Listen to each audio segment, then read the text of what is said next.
Haleluya, puji Tuhan. Kali ini Kak Agatha akan membimbing kita di dalam dialog diskusi agama, di mana Kak Agatha selalu menarik karena beliau selalu memberikan pandangan dan wawasan yang baru. Sajian dari Kak Agatha selalu berdasarkan logika dan fakta, membuat peserta merasa tercerahkan dan mendapatkan pengetahuan yang bermanfaat bagi orang-orang yang mau berpikir.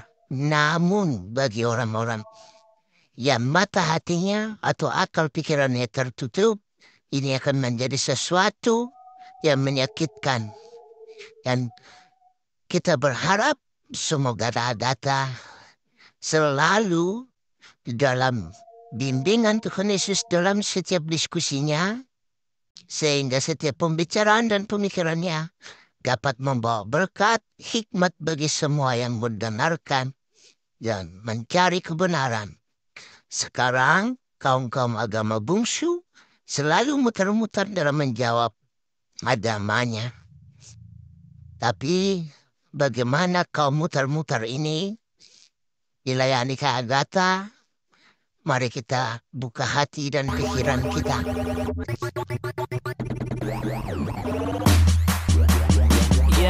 Let me do that.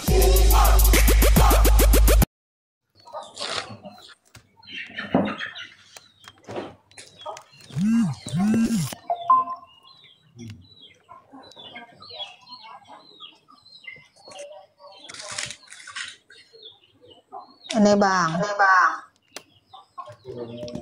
Oke, sebentar ya. Ini Bang, di dalam kitab Kejadian 4 dikatakan ya, Kain dan Habel ini sudah memberikan persembahan kepada Tuhan. Anak-anaknya Adam dan Hawa juga menyembah Tuhan Yesus karena mereka ini sudah memberikan kurban persembahan. Itu Bang. Nih, Jangan ngarang dong, host. dengar ya. Coba baca yang benar. Coba baca yang benar. Ya. Berapa waktu kemudian Kain mempersembahkan sebagian dari hasil tanah itu kepada Tuhan sebagai kurban persembahan. Habel juga memberikan kurban persembahan dari anak sulung kambing dombanya. Ini anak-anaknya Adam saja sudah ngasih persembahan, Bang. Ya berarti menyembah dong.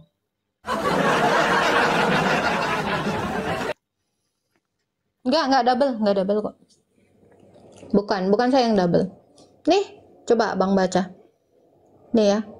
Bahkan anak-anaknya juga memberikan kurban persembahan. Gitu.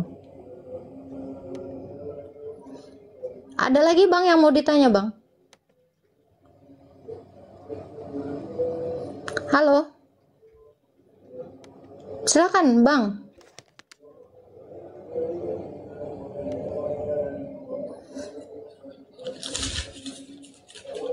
Halo Bang. Assalamualaikum. Abang.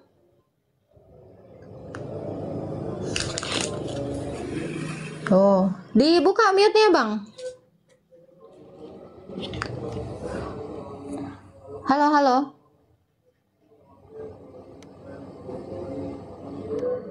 Silakan Bang Farhan. Woi. Bang, nggak bisa buka mute-nya. Halo, kok malah hilang? Kan atau apalah, tamusna lah dari dunia. Bisa nggak diganti tuh? Yang kejauhan jaraknya jauh. Oh ya udah, kalau jauh, abang dideketin dulu dengan Allah sana. Cuma nanya itu. Oke, silakan Putra mau jawab, katanya si Putra. Silakan. Oke, makasih Mbak Agatha. Mbak Agatha mau ganti ya?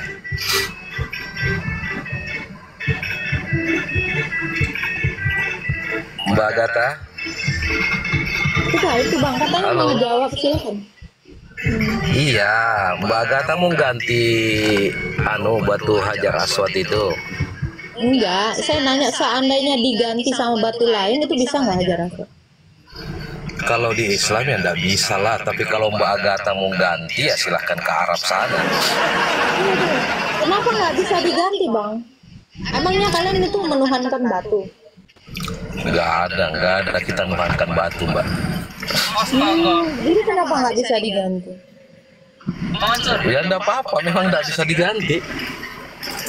Gitu. Iya, tapi kalau Mbak Agatha mau ganti ya Kiblatnya ke arah situ kan? Kiblatnya ke situ. kiblat kami bukan ke batu. Oh, jadi kemana tuh? Oke, Mbak Agatha, maaf izin semua, mohon maaf. Ini aku kebetulan tempat kerja Mbak Agatha, kebetulan ada mobil merek gini insiden Mbak Agatha ya. Oh iya nanti. Makasih. Cuma nanya itu doang loh. Payah.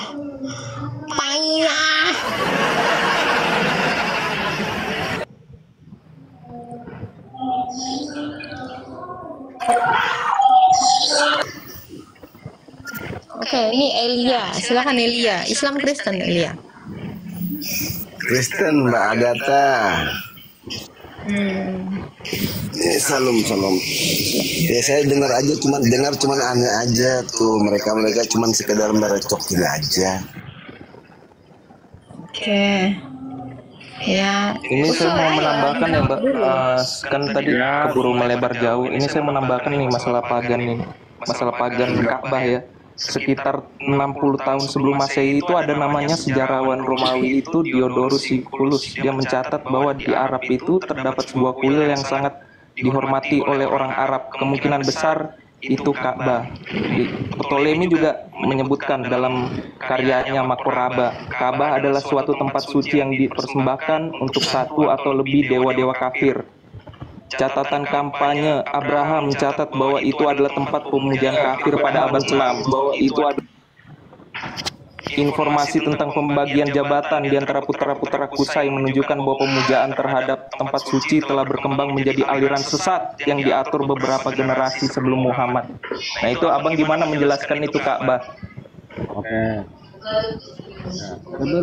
Sebelum Nabi Muhammad itu patung semua itu menyerupai ada. Iya, di sini ditulis ada 360 berhala di sekitar Ka'bah itu. Iya. Setelah Nabi Muhammad itu dilarang, itu dihapus karena ada ayat yang baik dari kitab Yahudi maupun ajaran semawi itu tidak boleh membuat patung menyerupai makhluk setan. Kayak menyerupai makhluk setan itu patung Yesus sama Bunda Maria. Itulah patung pagan. Di ajaran Yunani pagan Yunani kuno itu semua aja patung semua, muka tiga, patung tiga, iya. Dewa-dewa Krishna Di itu. Yunani mana ada bang? Mana ada lagi sekarang patung-patung? Kok cari ke Yunani ya? Saya kebetulan tinggal di Yunani. Di Yunani itu nggak ada. Iya. Tapi udah saya bilang. Bang, saya lihat karena udah sampah. Terus kau pungut, kan mau ketahuan. sama Kristen. Gak ada Dosa orang Kristen ya di Yunani. Ini saya kasih tahu ya bang. Di Yunani sana semuanya Kristen Ortodoks. Itu 90% itu Ortodoks. Gak ada patung bang.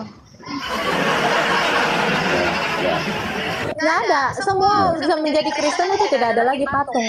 Ya, nah ini sekarang batumu ini loh. Batu ini aja kau pikirkan dulu. Gimana ceritanya? Anak tunggal Allah itu, anak tunggal Tuhan itulah pagan. Yunani itu, anak tunggal Tuhan, anak domba itu pagan. Punya anak bang, bener bang, Allah punya anak. Ya, kalau ajaran Islam tidak ada anak Tuhan. Kalau kalian itu anak tunggal Tuhan, Kenapa Allah tidak bisa punya anak bang? karena bukan ajaran pagan. Kalau kalian ada anak karena ajaran pagan. Karena bukan ajaran pagan. Itu jawabannya. Kenapa Allah tidak punya anak? Pakai dalil Karena Quran. bukan ajaran pagan. Kalau ada anak itu ajaran pagan. Saya tahu ya di Quran Anda ya, Allah tidak punya anak karena dia jomblo. Ada anak itu ajaran pagan. Nah itulah Karena jawabnya. ini jawabnya, Allah tidak beranak. Tidak pula diperanakan karena Allah tidak punya ini Al-Quran yang jawab karena Allah tidak punya istri. Kalau dia punya istri maka dia bisa punya anak bang, cariin. Ya. Kalau Allah kalau tidak pagan itu punya anak karena Allah tidak memiliki istri. ada istri, itulah ajaran paganisme. Bang usul saya mau. Seandainya Allah punya istri, dia bisa punya anak nggak, Bang? Sudah itu mati bangkit hari ketiga untuk menjadi Tuhan, itulah pagan asli. Coba bangkit pada hari yang ketiga menjadi Tuhan, berarti sebelumnya tidak Tuhan dong? Ya itu ajaran Berarti sebelumnya tidak Tuhan dong? Tadi Iya, Anda nah, itu. bilang ajaran pagan ini adalah Tuhan yang tiga, terus mati. Loh, barusan kau meludahi argumenmu sendiri. Iya, makin hari Dengan ketiga sudah itu. mengatakan Tuhan mati, terus jadi Tuhan. Gimana ini, Bang? Bangkit hari ketiga. Bangkit hari ketiga. Tadi kau bilang kan Tuhan mati. Terus sekarang kau bilang setelah mati baru jadi Tuhan. Gimana? Berarti sebelumnya dia bukan Tuhan dong? Sebentar, berarti sebelumnya dia bukan Tuhan dong? Oke, tante jangan. Gimana? Ya, ini tante. Coba. Ya. Belepokan. Tuhan turun ke bumi. Oke. Gimana? Tuhan Mati bangkit hari turun ke ketiga. bumi. Itulah Oke. menjadi Tuhan turun ke bumi. Apa? Kamu barusan bilang Tuhan turun ke bumi. Terus Iya, kamu menjadi bilang manusia. setelah mati jadi Tuhan. Ini gimana? Iya. Ini Tuhan gimana turun ke logikanya gimana nih? bumi. Coba. Logikanya gimana? Tadi kau bilang sesudah mati baru jadi Tuhan. Ini sekarang Tuhan turun ke bumi. Iya, Berarti dia itu sudah asal sejak Tuhan. semula dong. Ya itu asal Tuhan pagan. Berarti sebelumnya dia sudah Tuhan. Kok kau bilang tadi? jangan dibingung. Oke, ini ya.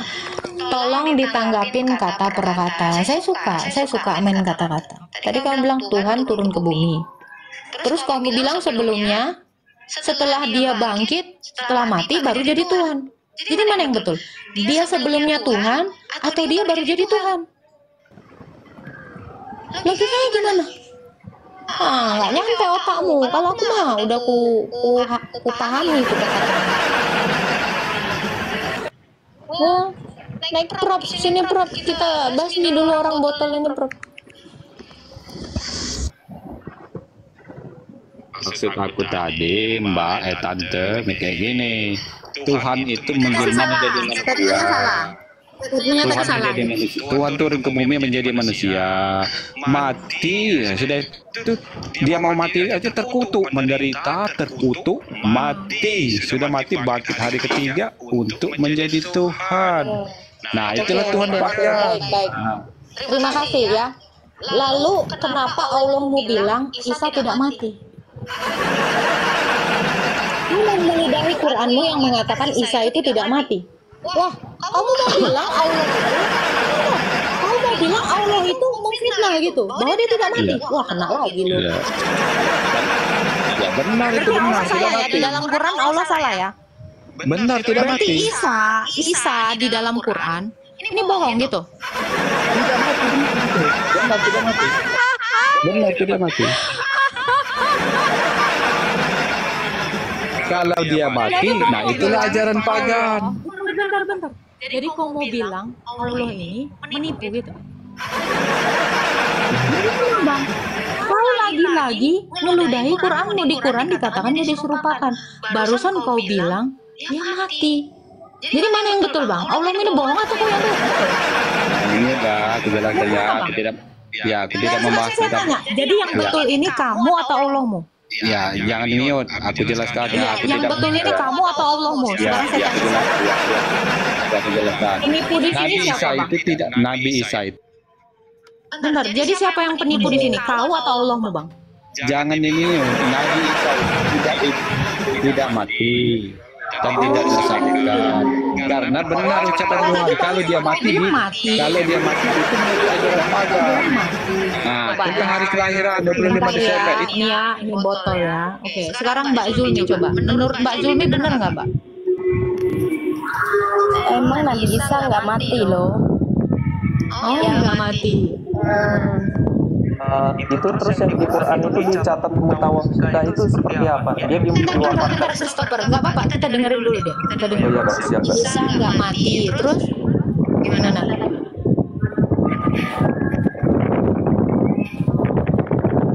siapa lagi? Ya, Isa nggak mati. Jadi yang mati itu siapa? Dia diserupai dulu. Dia diangkat sama Allah. Diserupakan sama siapa, Kak?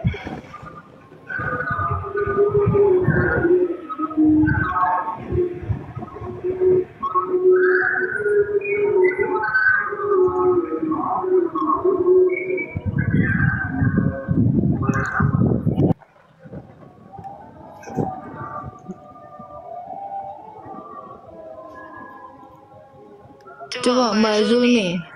Tadi kalau dia diserupai, berarti yang menyerupai dia itu siapa gitu.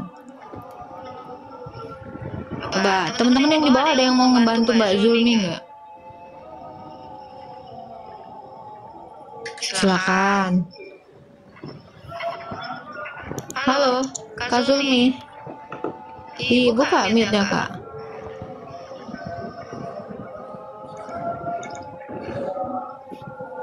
Halo. Ini kan agak jadi bingung ya. Iya, soalnya kalau di Alkitab itu Yesus yang tidak disalib itu Yesus Barabas. Apakah nabi mereka itu ya Yesus Barabas ya? Bisa jadi. Tapi Yesus Barabas itu kan mamanya bukan Maria, kena lagi.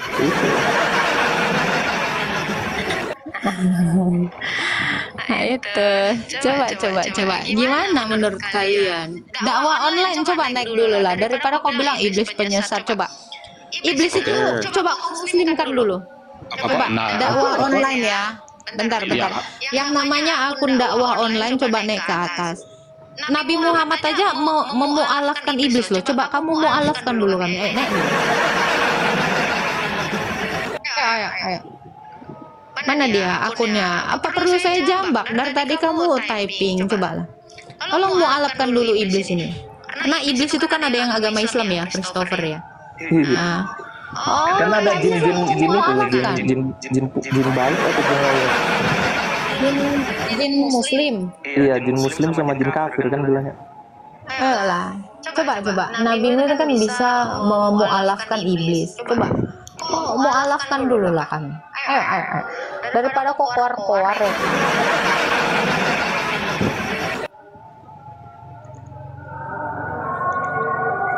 Lah, dakwah online. Kau kan mau berdakwah online nih. Ayo, dakwahin dulu kami. Berdakwah dulu kau di roomku ini. Cepat. Kan bagus. Pasti kalau kau berdakwah di roomku ya kan. Kita nanti tenang-tenang ya Christopher. Biarkan kita dengarkan dulu dakwahnya. Gak apa-apa, gak kami bantah apa aja. Kau bilang pun apa aja boleh. Silakan, naik. Naik aja. Daripada yang naik ini nggak ada ilmunya nih, si botol ini nih. Makin aneh dia. Ayolah, berdakwahlah. Kalian kan itu harus diperintahkan kan mengislamkan semua umat. Ayo islamkanlah. Ya, Mbak. Ya, tentang ini tadi, Mbak ya, tentang Nabi Isa diangkat tadi ya. Ya kan? Sebelum aku diturunkan itu kan tentang pembahasan tentang Nabi Isa yang diangkat tadi. Oh, Isa diangkat. Ya. Naik apa itu? Naik helikopter, naik tangga, naik buruk, naik apa? Ya, itu diselamatkan karena dia kalau disalib itu orang terkutuk, Mbak. Dia tidak terkutuk. Gara-gara apa dia Bang hampir mau disalibkan, Bang? Kenapa dia diselamatkan? Emang apa yang menyebabkan dia itu mau disalibkan? Ya disalib itu karena dia dikejar-kejar sama tentara-tentara Romawi itu. Iya, apa salah dia dikejar-kejar? Ya mungkin ya karena ngaku-ngaku nabi itu, ngaku-ngaku nabi, ngaku-ngaku nabi mana urusan tentara Romawi. Makanya kan kalau kamu dengar ya, kalau dia mengaku nabi ya semua orang terima dia nabi gitu. Ya tidak. Kalau dia nabi coba ya. Orang Yahudi tidak menerima. Ngaku-ngaku nabi itu nggak dikejar tentara Romawi, tentara pagan Quraisy. Ngapain ngaku nabi ditangkepin? Yang berurusan dengan dia itu bukan tentara Romawi, Mas. Yang berurusan dengan dia itu orang Yahudi karena itu permasalahan. Kita dengerin aja dongeng dia. Kita dengerin. Oh iya, siap. Ini ya, apakah Isa ini kan dikejar-kejar tentara Romawi karena Yahudi juga. memangnya si Isa ini diakui sebagai nabi sama Romawi? Iya, Yahudi. Dia dikejar-kejar itu karena dia mengaku nabi. Mereka tidak mengakui Yahudi itu. Yang mengakui cuma orang Islam Dia lah. tuh Romawi nih bang. Orang Islam yang mengakui dia nabi. Orang mana-mana nggak ada. Saya tanya, yang ngejar dia Romawi, yang nggak mengakui dia Yahudi. Hubungannya apa? Ya Yahudi. Yang ngejar dia ini sebenarnya yang mau nyalibkan dia ini Romawi apa Yahudi? Ya dua-duanya. Oh, dua-duanya. Bagi Yahudi dia kan memang nabi bang. Tidak kan ada. Allah itu kan Ya, menurunkan, Bang. Oke. Menurunkan, bukannya Allah mau mengutus Nabi Isa untuk Bani Israel. Berarti benar dong. Terus kenapa dikejar-kejar? Jaga ucapan ucapanmu ya. Nah, sampai sekarang Israel mana yang menganggap dia itu nabi? Oh, nggak ada yang nganggap dia nabi. Iya. Berarti Allah gagal dong. Berarti Allah gagal dong mengutus seorang nabi. Berarti Ya kan? Yahudi aja menolak dia, kalian malah menuhankan dia. Kenapa Allah itu tidak memprediksi bang? Kenapa Allah itu tidak memprediksi kalau dia itu ditolak sama Yahudi gitu bang sebagai nabi? Nanti dulu itu kan kita pembahasan. Dia kan ditolak Yahudi. Kenapa Muhammad aja dia nggak ditolak sama orang Arab. Sekarang saya tanya, ini kegagalan Allah loh. Kenapa Allah gagal mengutus nabi ke Yahudi sana? Apakah Allah itu tidak bisa membuat orang Yahudi ini percaya kepada Isa sebagai nabi? Nanti kita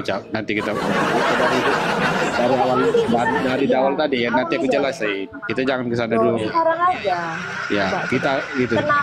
Kenapa kamu mau mengatakan bahwa Allah ini gagal mengutus nabi kepada orang Yahudi? Ya, Kalau kita kegagalan Isa berarti kegagalan Allah dong. Biar kalau kita langsung jawab ke sana. Oke, selamat malam semuanya. Iya, Assalamualaikum. Islam. Oke, siap. Silakan Bang. Gimana nih Bang Ciko? Apa temanya nih? Itu Yesus tadi ada yang bilang Isa itu tidak diterima. Isa itu tidak diterima sebagai nabi sama orang Yahudi. Mana itu Bang? Gini, Islam Yahudi itu tidak terima Isa sebagai nabi dikarenakan dulu janjinya Allah itu ada Mesias datang dari kaum Yahudi, kaum Bani Israel, tapi ternyata Yahudi dicabut keberkahannya karena dia sombong, karena dia lebay. Artinya makanya diturunkan nabi yang lain di luar daripada kalangannya dia gitu. Makanya dia tidak percaya Nabi Isa, dianggap sebagai anak zina dari Bunda Maria yang suci gitu loh maksudnya. Jadi siapa yang ganti Nabi Isa ini Bang di Yahudi sana, di Bani Israel? Paham? Ya, jadi siapa ganti Isa buat Bani Israel Bang? Oh lalet ini signalnya. Enggak bagus Bang. Halo. Nah, kan dia kan tidak diterima ya karena dia dianggap zina. Jadi siapalah gantinya Ini Isa signalnya ini? saya nggak jelek apa ini? Jelek saya. Enggak, Bah. Jelas. Aman. Jelek saya.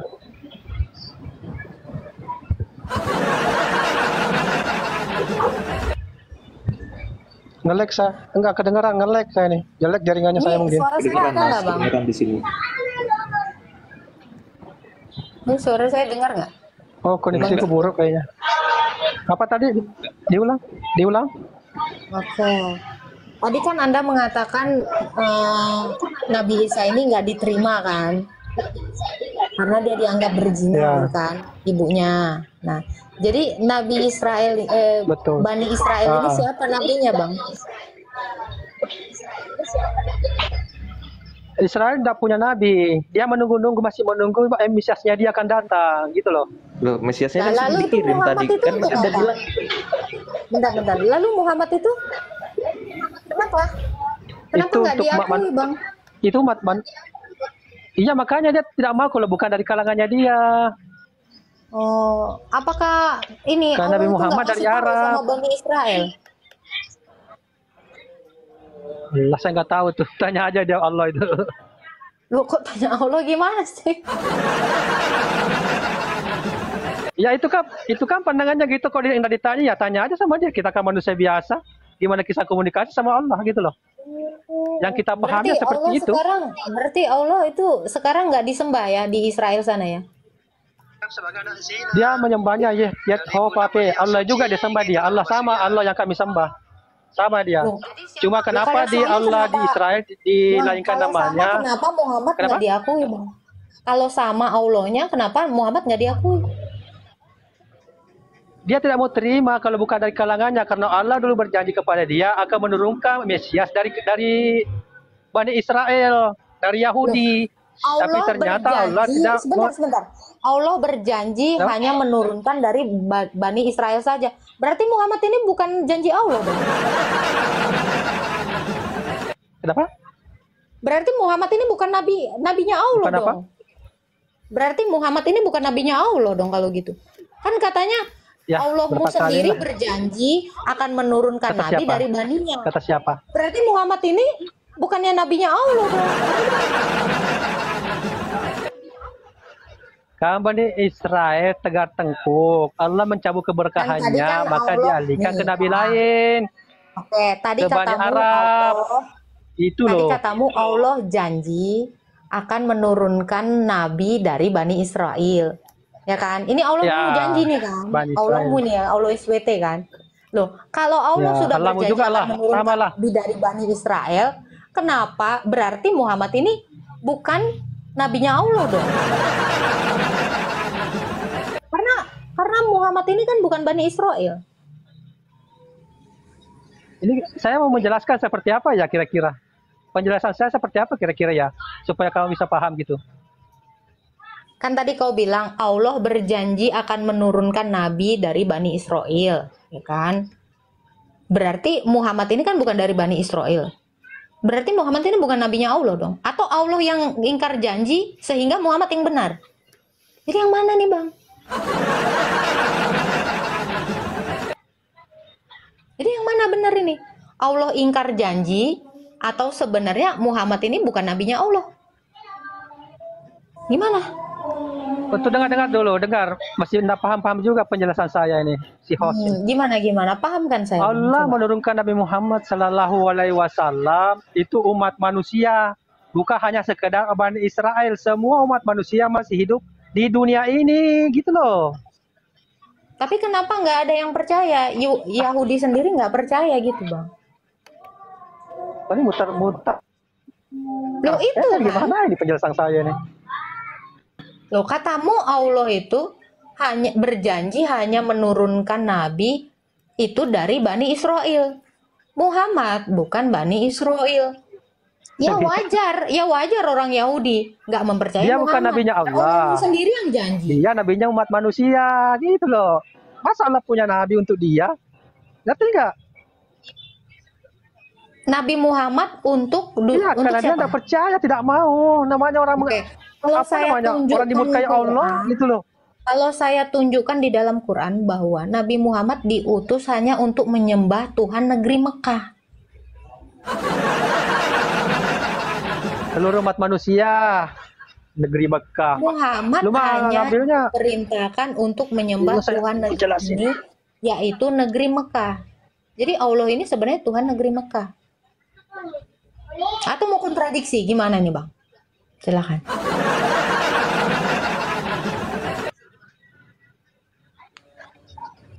Asa nggak terlalu larinya ke situ ya, terlalu sempit dia kalau lari ke situ.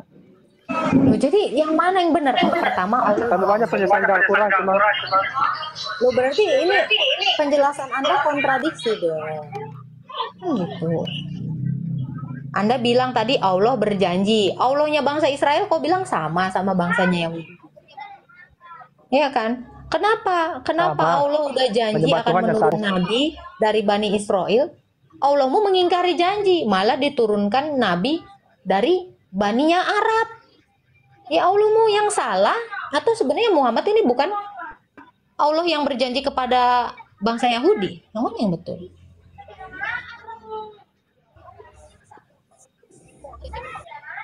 Nah, itu jadi PR Anda Itu satu. terserah Allah lah. Yang kedua, saya mau nanya gini. Itu bukan Yang mau saya nanya tanya pribadi gini. saya. Saya mau nanya gini ya, Bang ya. Apa Kalau jadi Allah PR kalau ini- saya tidak ada jawabannya? Hah? Gimana? Gimana, Bang? Gimana? Halo, halo. Bagaimana mau jadi PR? Kalau memang setelah itu jawabannya seperti itulah, gimana mau dicari kalau PR? Jelek. Loh, berarti Allah ini nggak jelas gitu, Bang. Ya dong, dia ngasih janji sama Bani Ya, Israel nggak jelas tapi bagi kamu lah. mengingkarinya. Nggak jelas.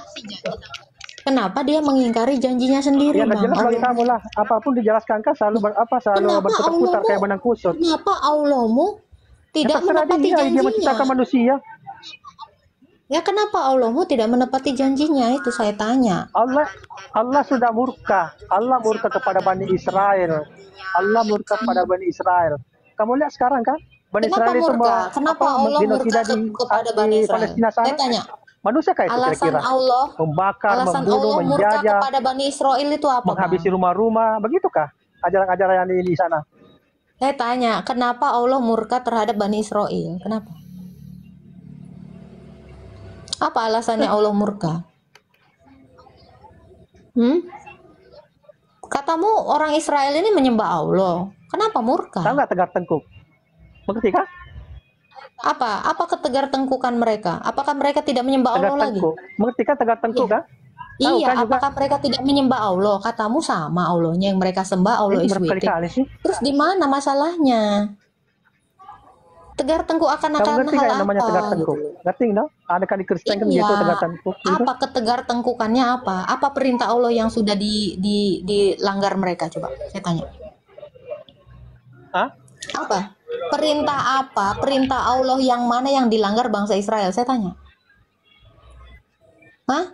Tegar tengkuk Gimana? akan hal apa? Nggak Ulang lagi. jelas kan? Ya. Apa yang dilanggar bangsa Israel dari perintah Allah?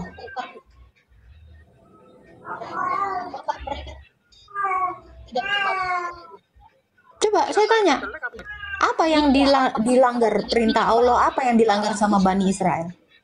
Coba saya tanya. Kok dibilang dia tegar tengkuk? Apa? Lu ini nggak ada alasan sama sekali. Gimana dibilang dikata-katain Gimana orang dia ya? nggak Masuk ngapa? Islam dulu lah baru tahu gitu penjelasannya. Lo dijawab aja kok masuk Islam, kok aja yang Islam nggak tahu apa-apa. Karena terlalu Lu aku detail masuk Islam, penjelasannya tahu ke aja saya yang ke Islam orang tanya nggak bisa Israel. jawab. Kau aja nggak ngerti apa-apa. Terus kau nyuruh Ya aku banyak. Sudah jadi kayak kau nggak dijelaskan. ngerti Saya nggak apa-apa. bawa data soalnya. Saya nggak bawa Oh, udah, data. bawa ludah lah, Bang. Saya hanya masuk sini bukan bawa data. Saya cuma bertanya juga sedikit saja. Bisa saya bertanya juga? Banyak. Coba Bang, kamu Banyak, tadi banyak, sudah menuduh banyak. Yahudi tegar Gampang kok tengkuk. dibuka di Google. Gampang Kamu sekali kalau tadi mencari sudah itu. menuduh Yahudi tegar tengkuk. Saya tanya, apa perintah Tidak bisa saya Allah yang jabarkan. Tidak dilanggar bisa saya sama jabarkan. Yahudi? Coba, apa yang dilanggar dari bangsa dari perintah Allah oleh Yahudi? Coba. Ya, Ini nggak ada. Kalau nggak ada, kenapa dikatain tidak tegar mau tengkuk? tunduk mengikuti ayat Allah. Tidak mau tunduk.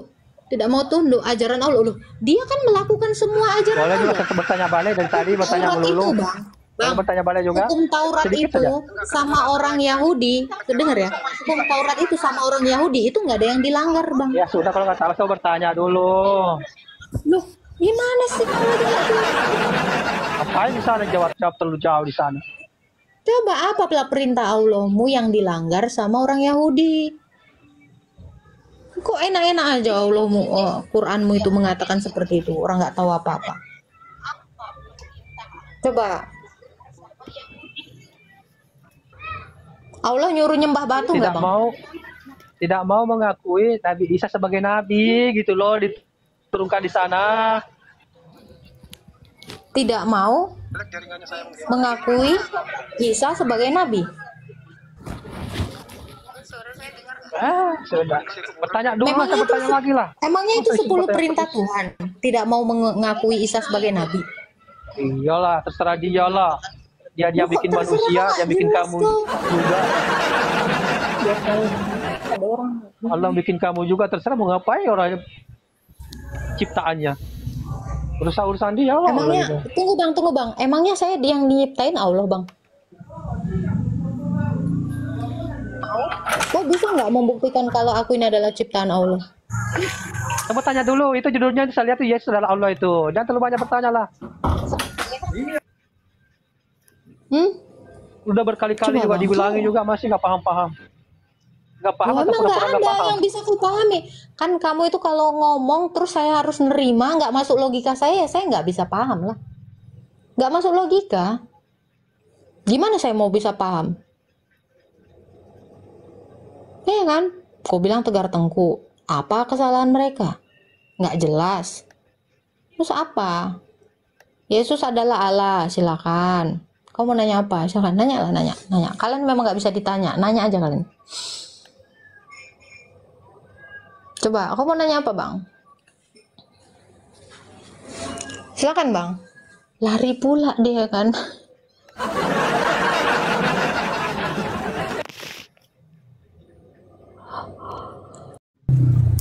Cari kebenaran pak.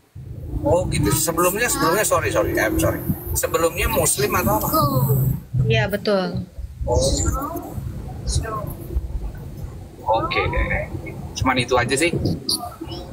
Ya, terima kasih Pak Padi. Tolong dikeluarin aja. Oke. Oke, thank you God. Ya, Tuhan berkati Pak. Ini ada Owen Pani, Ida Munte. Silakan. Ya, selamat sore. Halo. Selamat sore, Mbak. Sore Pak Owen. Saya mau tanya nih, Mbak, ini Kristen Katolik atau Kristen Protestan, Mbak? Ortodoks Bang. Oh. Ya. Pak Owen Muslim? Enggak, saya Kristen. Oh, ada yang mau ditanya? Silakan. Mungkin Kak Ida, silakan. Silakan, ada yang mau ditanya? Saya mau tanya nih, Mbak. Ya, silakan. Ada orang nanya nih, Yesus itu dari umur 12 tahun. Kenapa? Dari Yesus kecil sampai umur 12 tahun saja. Habis itu dia menghilang itu. Dia muncul di umur 30 tahun. Itu Yesus kemana? Semasa umur 13 tahun sampai dengan 29 tahun itu. Bapak Islam, Kristen? Saya Kristen. Oh, udah baca kitab Lukas? Belum, saya nggak ngerti aja. Karena banyak orang yang nanya gitu. Bukan nggak ngerti, Bapak nggak baca. Coba Lukas 2 ayat 41 sampai 52 di situ Yesus ada itu. Lukas Dia berapa? tiap-tiap tahun ke bait Allah untuk merayakan Paskah bersama ibunya. Ya. Dan dia pulang bersama ibunya. Itu kan udah ada. Kenapa dibilang hilang, Pak? Lukas berapa, Mbak? Lukas 2 ayat 41. Bukan dibilang hilang, Mbak. Orang yang nanya ke saya katanya nggak ada. Ini ada, dia bersama-sama dengan ibunya. Tiap-tiap tahun dia ke bait Allah. Seperti layaknya anak-anak yang seusianya. Karena di dalam Ibrani 2 ayat 14, dia mendapat bagian yang sama dalam keadaan anak-anak yang dari darah dan daging. Oh gitu ya, Mbak. Iya. Oke, Mbak, makasih ya. Ya, sama-sama Pak. Oke, Mbak Ida, silakan Mbak Ida. Islam Kristen Mbak Ida.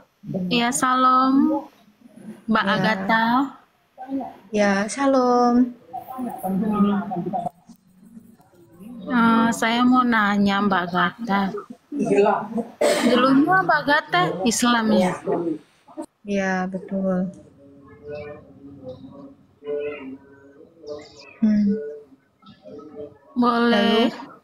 Boleh Ida tanya ya, maaf ya.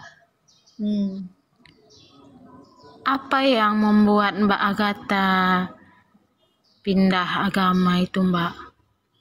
Mencari kebenaran, mencari Tuhan yang benar. Oh. Iya. Ada Buat lagi? buat Mbak Agatha, apa yang paling menarik buat Mbak Agatha untuk pindah agama ini gitu? Menarik? Nggak ada yang menarik, Mbak. Tapi yang benar. Kan tadi saya sudah katakan, agama itu bukan dilihat menarik atau tidak menariknya, tetapi seberapa besar kebenaran itu dinyatakan di dalam setiap iman. Gitu. Jadi bukan hal-hal yang menarik. Kalau dikatakan menarik, nggak ada yang menarik. Orang Kristen sembahyang, orang Islam juga sembahyang. Nggak ada yang menarik untuk itu. Tetapi apakah ada kebenaran di dalam kita dalam penyembahan itu? Nah, di dalam setiap penyembahan seseorang itu pasti akan melihat apakah benar-benar yang dia sembah itu adalah Allah. Apakah dia membawa kedamaian, membawa pengertian-pengertian akan hidup seseorang gitu. Sekarang kita tanya ya kepada diri kita sendiri. Apa sebenarnya tujuan kita ini hidup? Apa tujuan kita ini diciptakan? Saya cuma bisa mendapatkan jawaban itu hanya ada di dalam iman Kristen. Seperti apa nanti setelah mati? Seperti apa kehidupan kita nanti setelah kita ini dibangkitkan? Nah itu. Jadi dasar-dasar iman yang paling benar-benar sempurna itu ya hanya ada di dalam iman Kristen. Kenapa? Kita percaya akan adanya kebangkitan daging, adanya kehidupan setelah mati. Itu cuma bisa dibuktikan.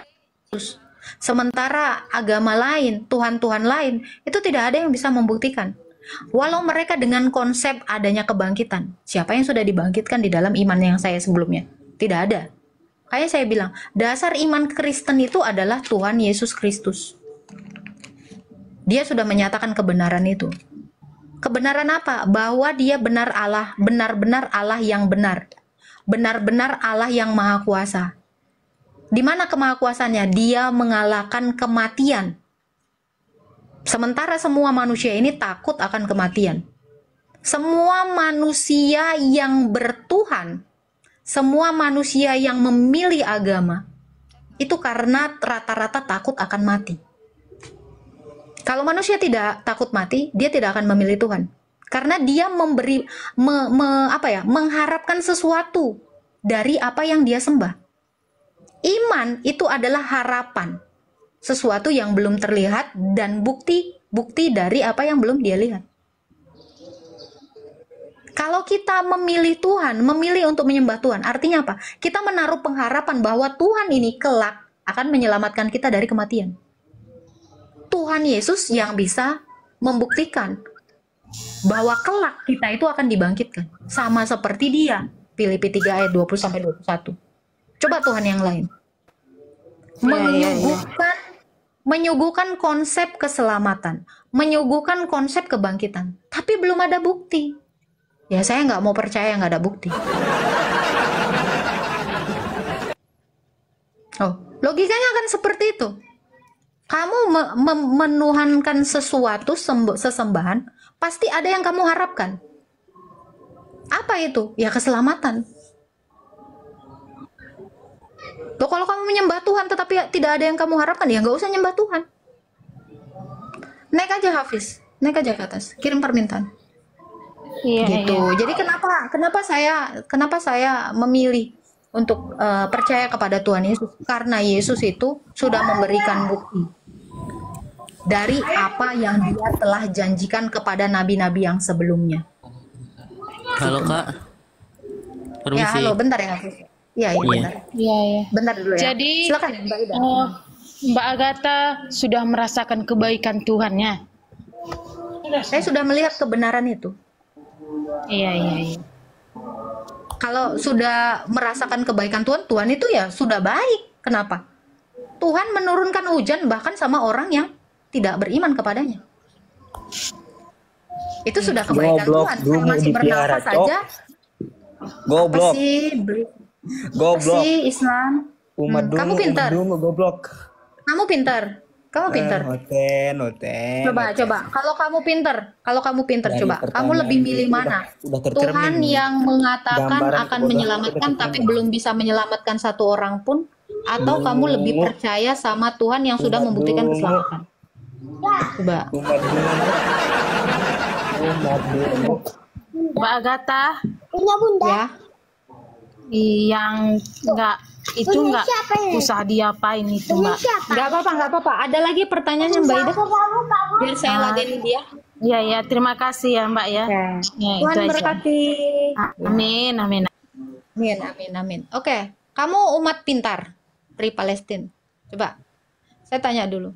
Nabi kau bukannya diutus untuk orang-orang buta huruf. Orang buta huruf itu bukannya cenderung bodoh ya? Coba, Umat lebih pintar dungu, mana kamu sama saya? Ayo. Kristen babi.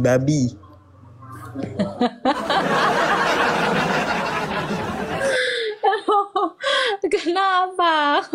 Kok kesurupan? Apa itu? Islam ajarnya gitu. Kan kamu sedang mempermalukan dirimu. Kamu kalau ngata-ngatain gitu, kamu mempermalukan Tuhanmu, mempermalukan nabimu. Seolah-olah Tuhan dan nabimu, bahkan orang tuamu mengajarkan kamu seperti itu. Ayolah, berlakulah seperti layaknya manusia. Nah, Kak, permisi. Halo Hafiz, silakan Hafiz. Ini Kak, aku naik lagi Kak ya. Nggak apa-apa kan? Gak apa-apa, silakan. Soalnya dari kemarin, dari tadi pagi tuh temenku tuh ngomong terus ke aku, Kak, suruh tanyain dong ke Agatha gini gitu. Ya, silakan. Bentar ya Kak, aku mau nanya yang dia tanyain apa gitu. Oh, oke. Yang namanya Dika, Kak, naikin Agatha itu Dika kirim permintaan, Dika. Kamu nggak ngirim permintaan, gimana mau naik? Coba.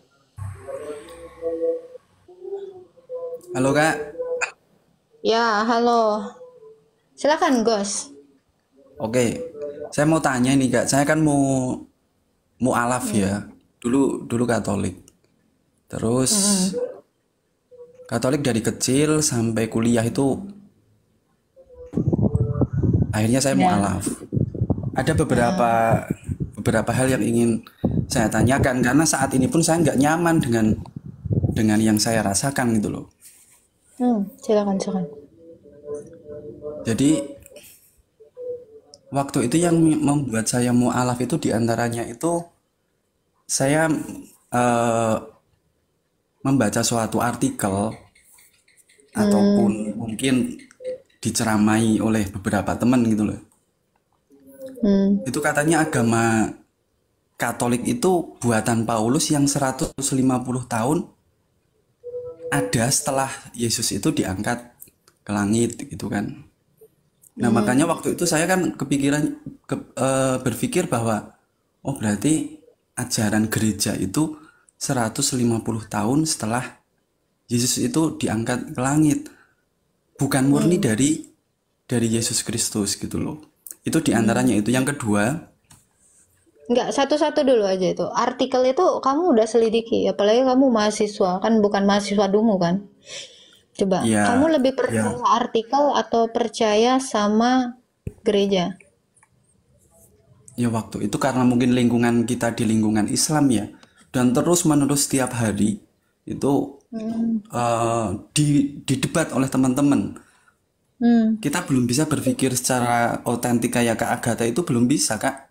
Misalnya lihat kalender, lihat apa gitu, lihat di koran seperti ini kan propaganda Islam saat itu luar biasa kan, sampai saat ini mungkin kan.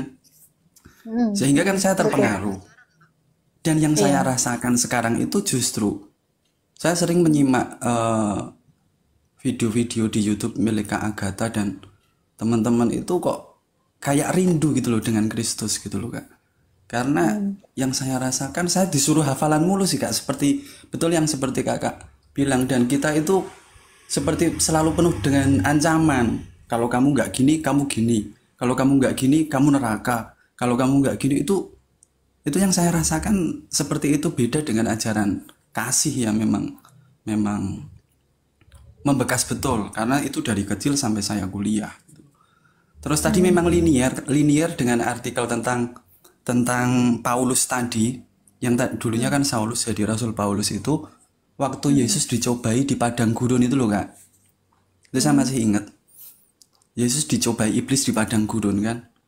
Kemudian iblis dihardik. Aku tidak mau dengan semua yang engkau berikan ini. yang harus kamu sembah itu adalah Allah Bapa. Kenapa saat itu Yesus nggak mengatakan sembahlah aku gitu loh Kak? Kalau misalnya, karena dia cuma bukannya dia berdua. lagi ngomong loh. Bukan. Yesus nggak bilang sembah Allah Bapa. Engkau harus menyembah Tuhan Allahmu. Itu dia lagi ngomong kepada dirinya. Oh, Matius 4 kan? Loh, Yesus nggak bilang engkau harus menyembah Allah Bapa. Engkau harus menyembah Tuhan Allahmu. Dia adalah Tuhan Allah itu. kenapa Karena di harus ayat menggunakan? sebelumnya, karena di ayat sebelumnya kan gitu. Karena iblis ini kan menggunakan Alkitab. Dia kan mengatakan ini. Ada tertulis. Jadi Yesus ini orangnya cerdas ya. Jadi dia apple to apple gitu. Karena iblis ini bilang, ada tertulis. Jatuhkanlah dirimu ke bawah karena ada tertulis, malaikat-malaikat akan menatang engkau sehingga kakimu tidak terantuk. Terus Yesus menjawab, jangan engkau mencobai Tuhan Allahmu. Yang dicobai di situ siapa? Tuhan Yesus. Kenapa dia Enggak, bentar. Kan gini kan, nih kamu sebenarnya kalau mahasiswa harusnya berpikirnya cerdas. Dikatakan gini kan, pertama sekali dibawa ke padang gurun, lalu iblis itu kan mencobai dia dengan mengatakan apa?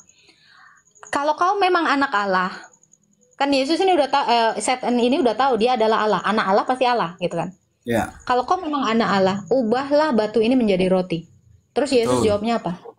Jangan engkau mencobai Tuhan Allahmu. Yang dicobai di situ siapa? Yang dicobai iblis siapa di situ, Bang? Itu berarti Tuhan Allah sendiri yang dicobai gitu ya, maksudnya Ya itu Yesus ya mengatakan Yesus demikian. kan? Itu Yesus yang dicobai. Tetapi Yesus berkata apa? Jangan engkau mencobai Tuhan Allahmu. Itu merujuk kepada dirinya. Lalu masuk lagi. Semua ini akan kuberikan kepadamu kalau engkau sujud menyembah aku. Yesus, sebab ada tertulis kan, kata gitu. Terus Yesus lagi menjawab kan, sebab ada tertulis, engkau harus menyembah Tuhan Allahmu. Dia nyuruh Yesus itu menyembahnya, tapi Yesus Itu kan bilang, 3 kali kamu dicobain ya Kak? aku. 3 kali dicobain, dari 3 momen itu kenapa dia nggak menunjukkan kealahannya, keilahiannya? Disinilah aku berdiri sebagai Allah gitu loh. Oke. Kalau kamu mengikuti kata iblis, kamu jadi pengikut iblis nggak? Iya. Yesus nggak mau ngikutin kata iblis. Kenapa? Karena dia bukan pengikut iblis. Selesai. Nah, saya potong. Nah, Bentar Dika. Kau Iya, heboh banget kau. Sabar. Ini cara berpikir ya. Makanya ya, kalian itu jangan salpok gitu. Jangan salpok sama kata-kata yang seperti ini gitu loh. Apalagi kalian ini mahasiswa ya. Saya harap kalian ini berpikirnya kritis gitu. Kalau kamu disuruh iblis maki-maki si Agatha, kamu kerjakan, kamu jadi pengikut iblis nggak? Coba. Jadi banyak sebenarnya manusia ini tanpa menyadari dia ini pengikut iblis. Dia instrumennya iblis. Dia lebih taat kepada iblis daripada taat kepada Tuhan. Itu loh. Kalau Yesus itu dikatakan di dalam Alkitab ya, Filipi 2 sampai 8, di Filipi 2 ayat 8, dia taat sampai mati, bahkan sampai mati di kayu salib. Ketaatannya adalah penggenapan dari ketaatan Ayub. Nabi Ayub itu dicobai. Apakah dia lantas mengikuti apa yang diinstruksikan iblis? Enggak, tapi dia taat kepada Allah. Yesus demikian. Dia menjadi seorang hamba dan taat kepada Bapa. Kalau taat kepada Bapa, yang diikuti Bapa atau iblis? Kalau taat kepada Bapa ya Bapa. Ya udah, Bapa nyuruh Kalau taat dia kepada iblis ya menjadi iblis. Bapa menyuruh Oke. dia menjadi manusia Yang itu yang terjawab taat. Kak, terima kasih.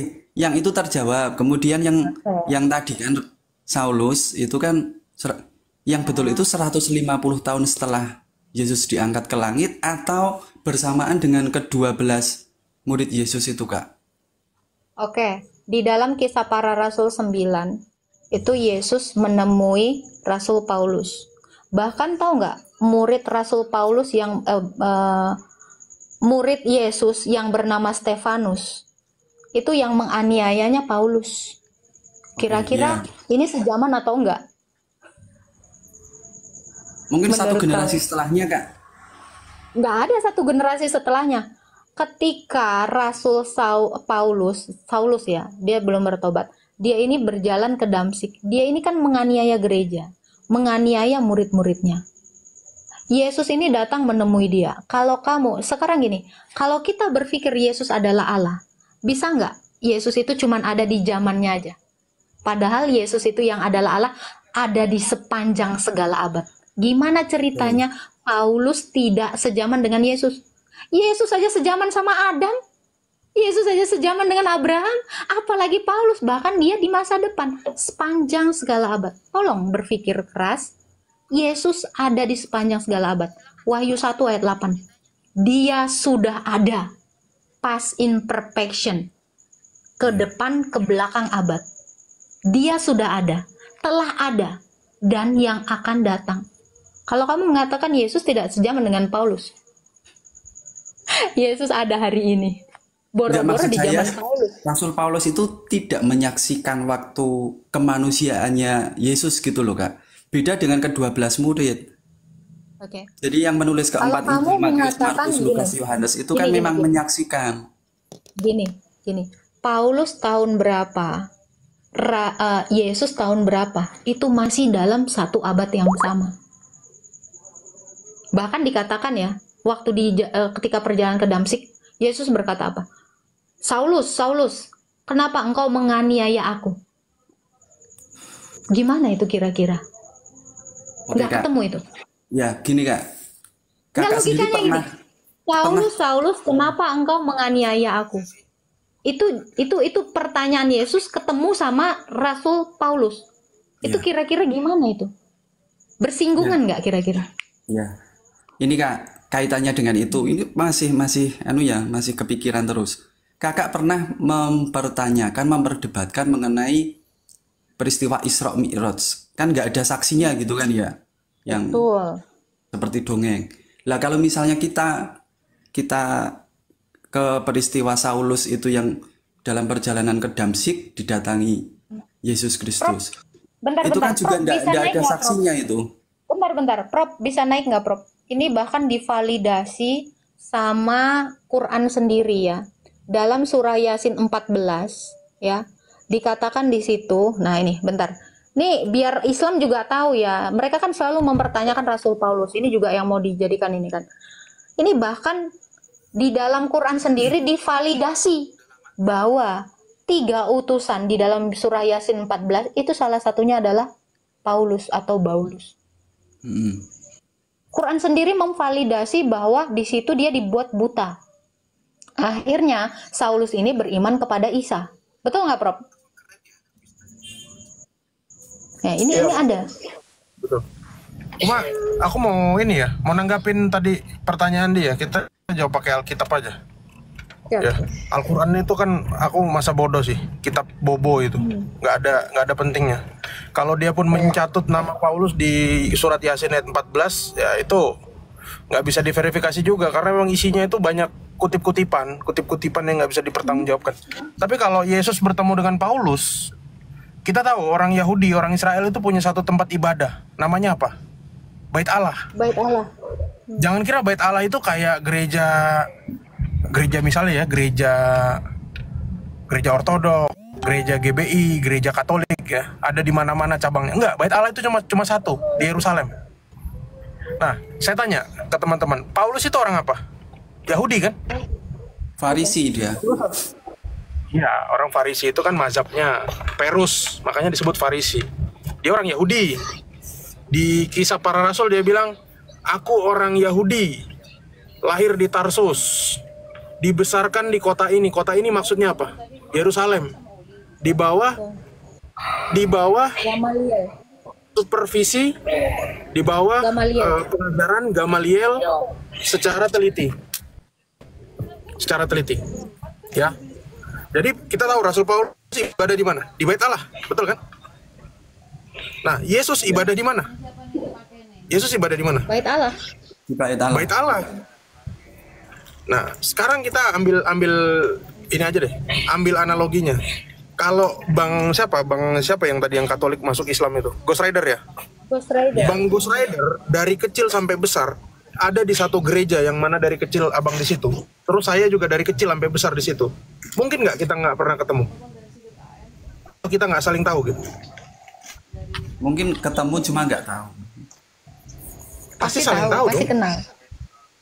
Orang Yahudi pada saat itu jumlahnya nggak banyak, nggak seperti yang kita lihat sekarang di Israel. Zaman itu orangnya nggak banyak. Terus Rasul Paulus mengatakan, aku dibesarkan di kota ini, di Yerusalem, di bawah kepemimpinan Gamaliel secara teliti, dan aku lebih maju daripada teman-teman sekerjaku. Artinya Paulus itu taat nggak? Kalau lihat dari kata-katanya, taat banget. Sama Yesus taat nggak? Yesus jelas lebih taat lagi. Mereka hidup sejaman, satu tempat ibadah yang sama, ya. Anggaplah kayak ya tadi aku analogikan, bait Allah itu hanya satu. Anggaplah misalnya kayak hanya ada satu gereja zaman itu di Yerusalem.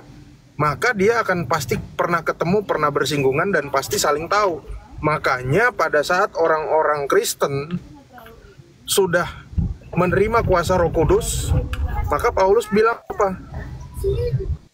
Aku diberi keleluasaan untuk membunuh orang-orang yang mengikuti jalan Tuhan. Siapa contohnya? Stefanus. Stefanus itu siapa? Di dalam catatan gereja Sinaksarion, Stefanus itu adalah keponakan atau sanak saudara dari Paulus. Terus ternyata hal ini juga ditiru sama Islam. Ibnu Katsir mengatakan bahwa salah satu murid Isa yang nggak disebutkan namanya itu adalah sanak saudara dari Paulus juga. Dan Paulus menurut Ibnu Katsir di dalam Islam, dia ketemu dengan Isa dan Paulus mau membunuh Isa. Tapi kalau di Kristen, waktu itu Yesus sudah naik ke surga, sudah dipermuliakan. Makanya Paulus waktu bertemu dengan Yesus bukan dengan rupa manusia yang bisa dilihat lagi, tapi yang dilihat itu apa? Terang, cahaya. Karena Yesus sudah dalam kemuliaannya. Dia sudah tidak mengosongkan diri lagi. Itu. Prof, boleh tanya Prof? Silakan. Oke. Jadi kalau yang terjadi sekarang itu, kalau saya merasakan itu kan ajaran gereja itu banyak berlandaskan pada ajaran Rasul Paulus, terutama surat-surat Rasul Paulus kepada jemaat di berbagai kota kan, itu yang dijadikan dasar ajaran gereja. Sementara tadi saya juga sempat menyinggung bahwa kemunculan Yesus di hadapan Paulus waktu perjalanan ke Damsyik, dan entah itu wahyu-wahyu yang diterima oleh Rasul Paulus sehingga beliau itu bisa mengirim surat-surat, itu kan kalau kita pikir hampir sama dengan Rasulullah Muhammad SAW ya, bahwa tidak ada saksi gitu loh. Akhirnya itu kan sama. Misalnya Kak Agatha bilang itu kayak dongeng karangan Rasulullah. Begitu juga kan Paulus ketemu Yesus, saksinya juga siapa, sehingga Rasul Paulus itu bisa memberikan ajaran-ajaran yang demikian banyak sebagai landasan gereja. Terima kasih. Kamu masih punya aplikasi Alkitab nggak? Kamu kan nanya saksinya siapa? Ada. Ya.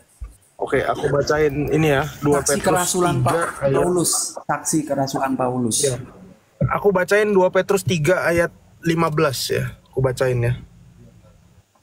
Mudah-mudahan kamu waktu masih kecil sempat dengar ayat ini. 2 Petrus 3 ayat 15. Sebentar aku buka ini dulu. 2 Petrus 3 ayat 15. Mana sih? Nah ini. 2 Petrus 3 ayat 15 sampai 16 ya. Ini yang ngomong ini, kalau suratnya Petrus berarti yang ngomong siapa? Petrus ya. Nah, ini katanya Petrus. Anggaplah kesabaran Tuhan kita sebagai kesempatan bagimu untuk beroleh selamat. Seperti juga Paulus, saudara kita yang kekasih, telah menulis kepadamu menurut hikmat yang dikaruniakan kepadanya. Ayat 16. Hal itu dibuatnya dalam semua suratnya apabila ia berbicara tentang perkara-perkara ini.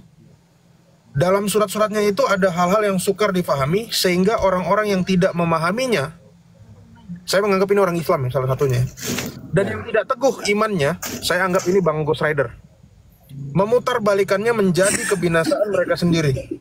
Sama seperti juga yang mereka buat dengan tulisan-tulisan yang lain.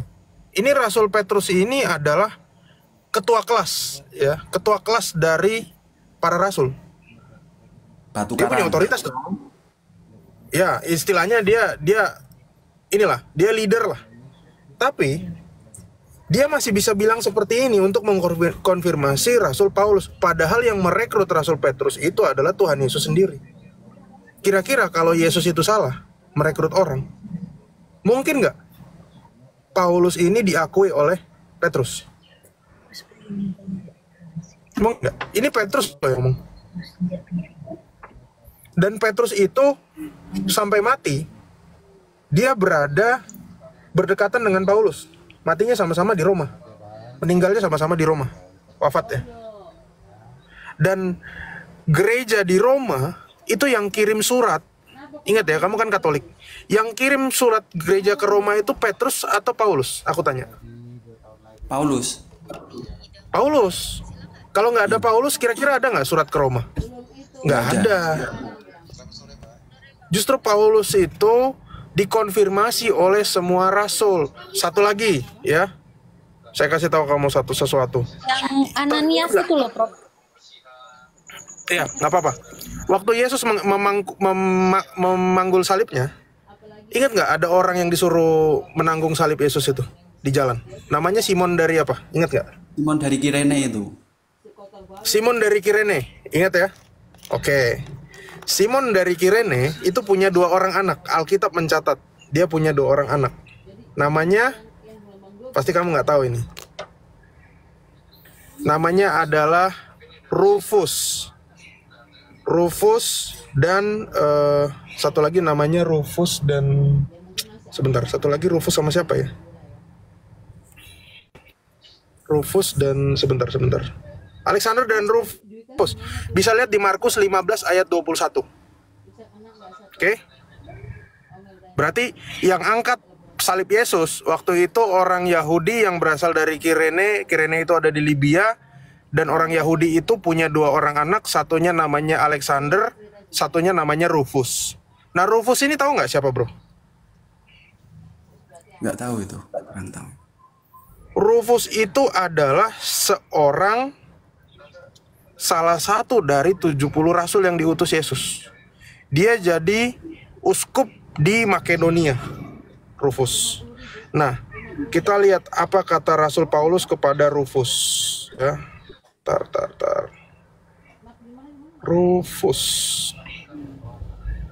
Ya, baca surat Roma 16 ayat 13. Roma tadi yang nulis siapa? Rasul Paulus. Coba buka Roma 16 ayat 13.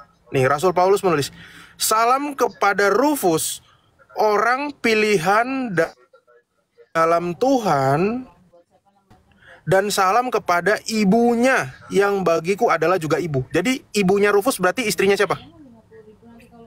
Simon dari Kirene. Rasul Paulus aja menghormati ibunya Rufus. Ya. Halo Kak Agatha, maaf. Jadi di dalam kekristenan itu Halo Kak Agatha. Jadi di dalam kekristenan itu dulu deh, keluar aja langsung. Iya, Bro. Bentar ya, Kak. Halo, Prof. Kak Agatha. Lanjut, Prof. Ya, gini.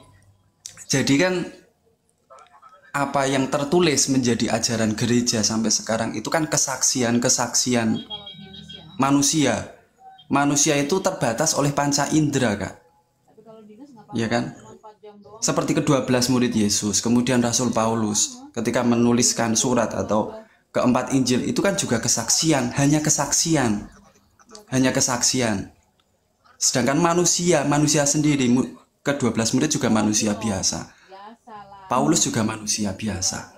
Itu pasti ada human of error. Yang namanya manusia itu pasti ada. Karena kita terbatas dengan panca indera. Kita geser ke Al-Quran. Al-Quran itu kan diturunkan ke rasul yang Human error boleh. Murid Yesus ini ada 83. Apakah 83-nya ini error? Padahal Yesus menjanjikan Roh Kudus. 83 murid ini error bersamaan. Dan 83 murid ini menghidupkan orang mati. Ya, rasul-rasul ini banyak sekali mujizatnya. Yesus menjanjikan Roh Kudus ya. Tapi 83 itu manusia semua, Kak. Lebih sulit mana? Bentar, lebih sulit mana error satu orang atau 83? Oke. Ini kan saling mengkonfirmasi 83 murid ini. Ada 70 murid, Lukas 10 kami baca. Tadi sudah dijelaskan Bang Meta. Ada 12 murid, Yudas ganti Matias, dan satu murid tersendiri yaitu Paulus. Kalau kamu baca di Galatia 2, ayat yang ke-9 itu Petrus berjabat tangan ya, mengakui dengan Barnabas berjabat tangan dengan Yohanes dan Yakobus kepada Paulus. Jadi Paulus ini berjabat tangan dengan 3 soko guru ini. Ini dikonfirmasi. 3 orang ini mengkonfirmasi Barnabas dan Paulus. Ini 3-3-nya pembohong. Tapi 3-3-nya manusia, Kak. Anggaplah 3-3-nya pembohong. Anggaplah 3-3-nya pembohong. Tadi tulisan Rasul Paulus sendiri sudah dikonfirmasi ya. Paulus sendiri mengkonfirmasi. Aku percaya kepada Paulus. Dia mengkonfirmasi. Tadi saya mau juga ngasih tahu ya. Ketika Rasul Paulus ketemu dengan Yesus perjalanan di Damsik, dia kan dibikin buta. Dibikin buta. Takutnya ini kan nggak ada yang percaya. Disuruh Saulus ini bertemu dengan Ananias. Ananias juga ditemui Yesus. Nanti kamu akan membaptis dia dan membuat dia jadi bisa melihat lagi. Ini dikonfirmasi sama murid-muridnya. Jangan dibilang human error, 83 orang error jadi pembohong gitu. Bukan ke errornya itu, Kak. Kita kan manusia itu punya batas kemampuan, Kak. Karena kita itu makhluk indrawi. Kita itu makhluk indrawi, Kak. Kita pakai logika ya. Kita pakai logika. Bagaimana Anda mengkoordinasi 83 orang berbohong secara bersamaan? Itu lebih sulit dibandingkan satu orang yang berbohong tanpa saksi, tanpa bukti. Ya, dan kalaupun ya Bang, kita pakai otak kita, pakai nalar kita. Ini yang satu orang ini akhlaknya juga menjijikkan. Ya, ngawinin anak bocil 6 tahun, 9 tahun menggauli. Ya, nggak waras ya menurut saya ya. Dari hadis-hadisnya, dia wudhu pakai air bangke, gitu kan. Tantenya digauli, tantenya dinikahi. Hidupnya kotor Bang. Hidupnya tidak mencerminkan Taurat, tetapi malah melanggar seluruh Taurat. Ini coba kamu pikirkan secara akhlak aja ya. Ini kamu percaya nggak sama satu orang yang saya aja ngelihatnya menjijikkan gitu, sebagai manusia gitu. Ya, jijik sekali saya. Istri anak menantunya pun disikat gitu. Sama tapi kan orang dari buta peristiwa aja dia turunnya mukanya kitab asal. suci kami itu merupakan mukjizat, Kak. Rasulullah itu seorang yang umi yang nggak bisa baca logikanya ya. Logikanya mujizat itu nggak ada sifatnya rahasia Bang. Mujizat itu disaksikan halayak ramai Bang. Ya, mujizat itu ini bentar. Kalau kamu berkata human error, kamu benar-benar human yang error ketika percaya sama mimpi satu orang. Ini prop hilang ya. Nanti dia datang lagi ya.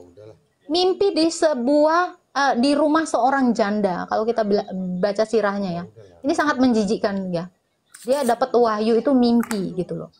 Itu Al-Isra ya. Al-Isra ayat berapa ya?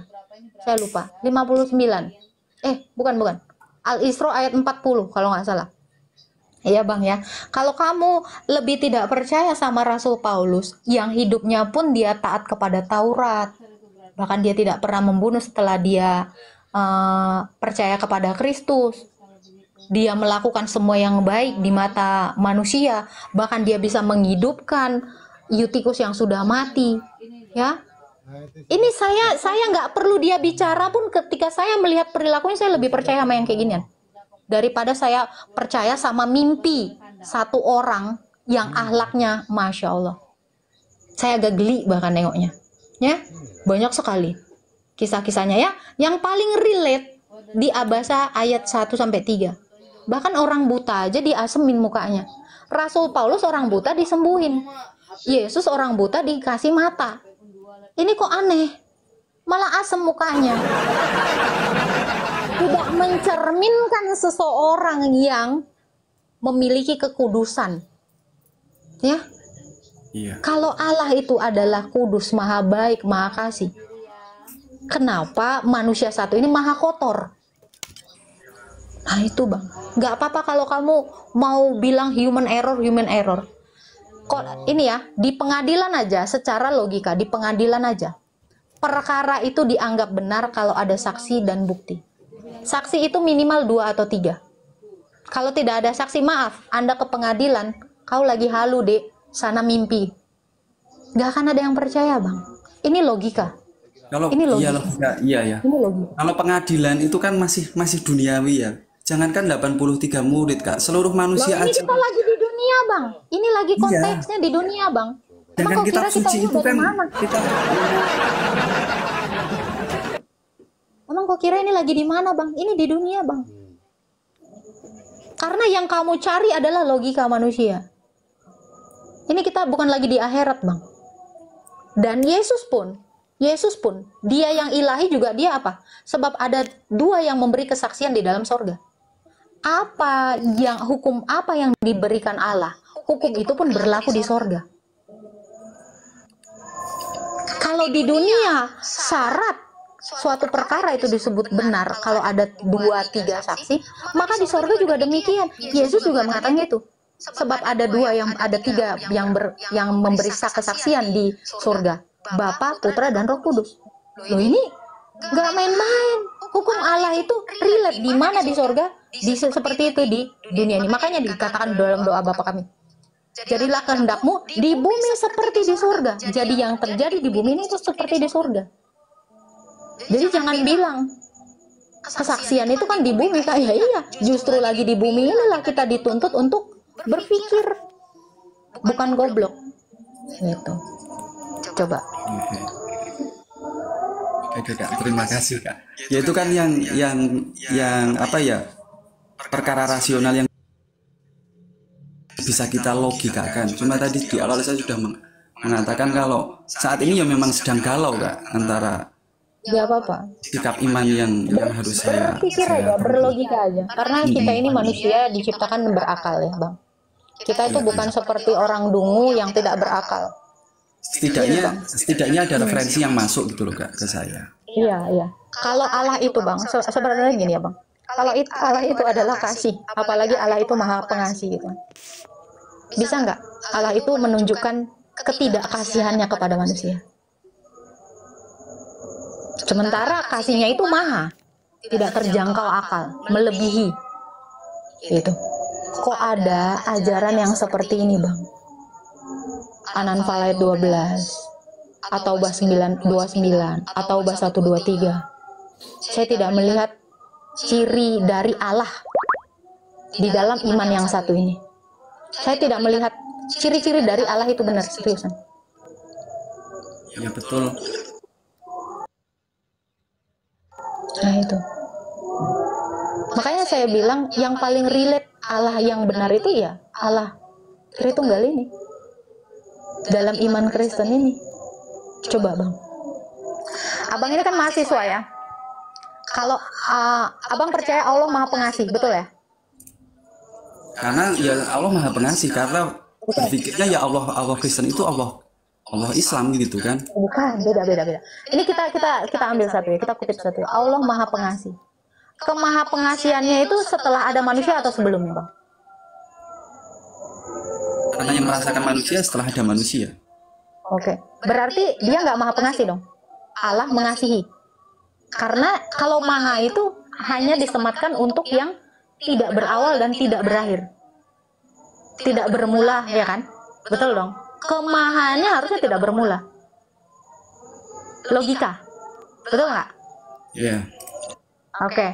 Berarti kalau dia maha pengasih, tetapi maha pengasihnya baru ada setelah ada ciptaan, gagal dong, gugur dong. Siapa yang dia kasihi sebelum dunia ada? Mubazir dong, kasihnya itu mubazir. Nggak ada. Karena dia sendirinya, satu-satunya, the one and only di semesta ini kan, ya kan? Jadi Kemana maha kasihnya? Kalau dia hanya ada satu-satunya seperti gini, bagaimana cara dia mengasihi sesuatu sebelum ada ciptaan? Yang paling logis, maha pengasih itu cocoknya kepada Allah Tritunggal. Yohanes 17 ayat 24. Bapa telah mengasihi aku sebelum dunia dijadikan. Karena antara Bapa dengan firman-Nya saling mengasihi, dialiri melalui Roh Kudus yang adalah nafasnya. Ini maha pengasih itu baru benar-benar relate kepada Allah Tritunggal. Allahnya negeri Mekah saya nggak tahu. Entah siapa yang dia kasih. Maka maha pengasih coret, gagal. Salah satu Asmaul Husnanya itu gagal total. Betul tidak? Betul tidak? Nah, sekarang kata Allah sendiri. Saya tanya, Bang.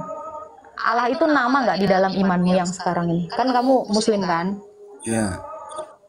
Oke. Allah itu nama atau apa? Nama. Nama. Apakah Allah itu sudah bernama sebelum dunia ada?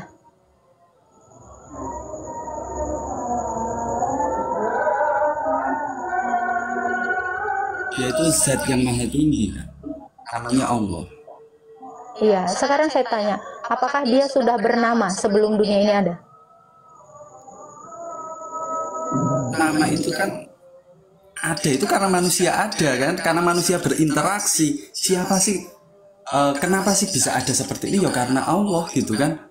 Munculnya nama kan karena ada manusia. Oke, berarti Allah itu sama seperti manusia dong? Bernama. Harusnya Allah itu tidak bernama, karena dia bukan laisa kamitslihi syai'un. Kalau Allah bernama, sama dong sama Agatha. Agatha punya nama. Di dalam iman Kristen, Allah itu tidak bernama. Sama seperti Allah ketika memperkenalkan dirinya kepada Musa, dia berkata apa? Eho emi, aku adalah aku. Ehye eser ehye. Aku berdiri sendiri. Dia tidak punya nama. Sama seperti Yesus juga mengatakan hal yang sama ketika dia ditanyai sama bangsa Israel. Siapakah engkau? Sebelum Abraham jadi, Eho emi, aku adalah aku. Yesus yang memperkenalkan dirinya kepada bangsa Israel adalah Tuhan yang sama memperkenalkan dirinya kepada Musa dengan mengatakan, siapakah kau? Eho emi. Allah itu bukan nama. Kalau Allah bernama, dia sama seperti saya, manusia. Makanya siapa yang kau sembah Agatha? Allah Tritunggal. Bukan nama itu. Tetapi Yesus itu nama kemanusiaan. Allah kami tidak bernama. Kalau ada Allah bernama, pastikan dia adalah manusia. Sama. Laisa kamitslihi syai'un, lagi-lagi gagal. Maha pengasih gagal. Laisa kamitslihi syai'un gagal.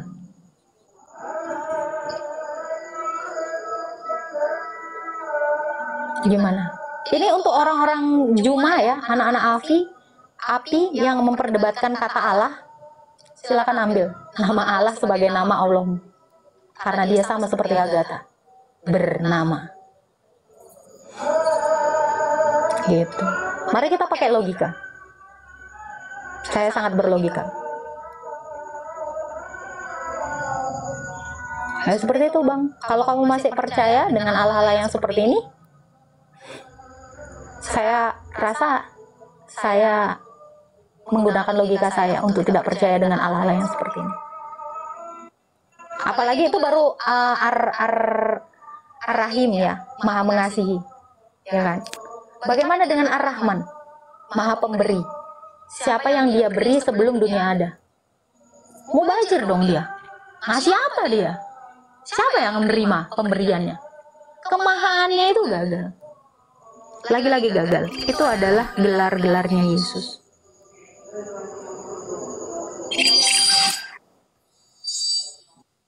Hanya Allah Tritunggal yang relate dengan semua gelar-gelar itu. Ar-Rahim, Maha mengasihi siapa yang dia kasihi? Sebelum ada dunia, sebelum dunia dijadikan. Saya amazing sekali dengan kitab Yohanes. Luar biasa, keilahian Yesus di situ terpampang dengan nyata. Apalagi Yohanes 5. Wow. Amazing. Kalau kitab Wahyu itu juga Rasul Yohanes itu, Kak. Betul.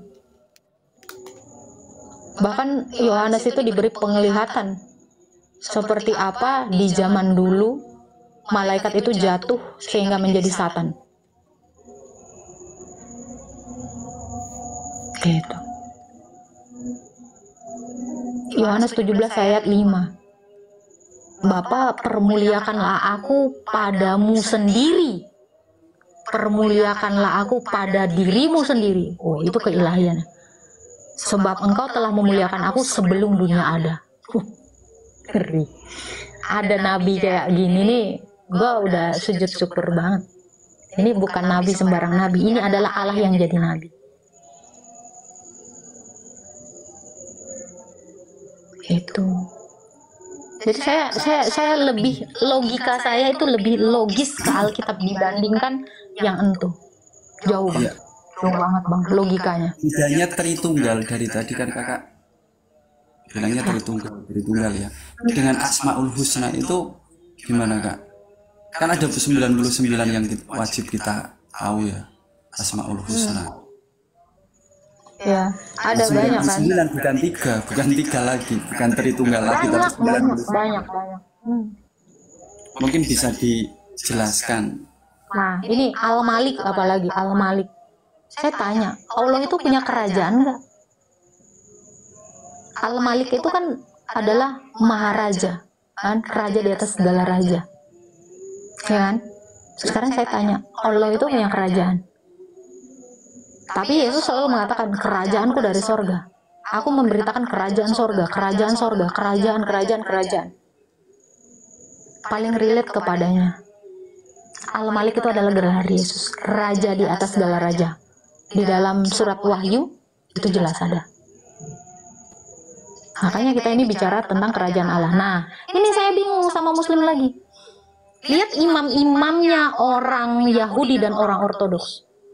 Seperti kok kayak kerajaan. Nah, ini saya diolok-olok kemarin saya posting. Kenapa seperti itu konsepnya kerajaan? Yesus itu imam, raja dan nabi. Pakai mahkota. Karena konsep kerajaan tadi, tapi kerajaan kita kerajaan sorga. Ini banyak sekali orang yang mengolok-olok iman ortodoks ya, imannya orang Kristen. Seorang imam di Yahudi sana memang seperti itu.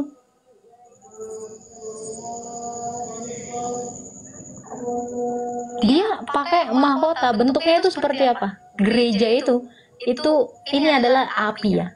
Makanya mahkota dan kubah. Mahkota seorang imam atau episkop bishop itu sama seperti gereja yang berkubah, lalu atasnya itu salib.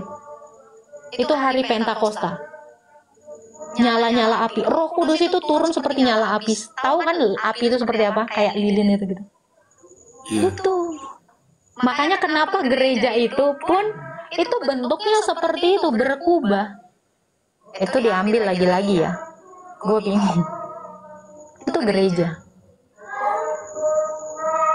Makanya mahkota raja itu seperti itu bentuknya. Itu kemuliaan. Nah ini orang-orang yang lain itu tidak bisa menjelaskan ini. Coba, kenapa bangunan itu seperti itu? Tuh, api itu seperti itu gitu. Iya. Nah itu. Jadi kenapa raja itu bermahkotakan seperti itu? Itu mahkota kemuliaan Allah itu.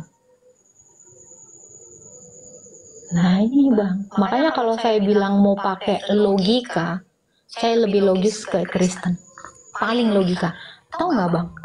Ketika Allah menciptakan manusia, Dia itu sedang melogikakan dirinya, sedang mengimanenkan dirinya yang transenden. Seperti itu. Jadi kalau dibilang nggak logis, lo Allah itu memang lagi melogikakan dirinya kepada ciptaannya. Sesuai dengan citranya itu berarti apakah citra sesuai dengan citranya, sesuai dengan gambarnya, Berarti apakah Allah itu rupanya seperti manusia, Kak? Maksudnya apakah seperti itu dari ayat itu? Oke. Gambar Allah, gambaran Allah itu kan Allah mengasihi. Coba, saya melalui kata-kata saya kan menggambarkan diri saya kepadamu kan? Betul nggak? Saya itu begini. Siapa yang menyatakan gambaran diri saya kepada kamu, bro?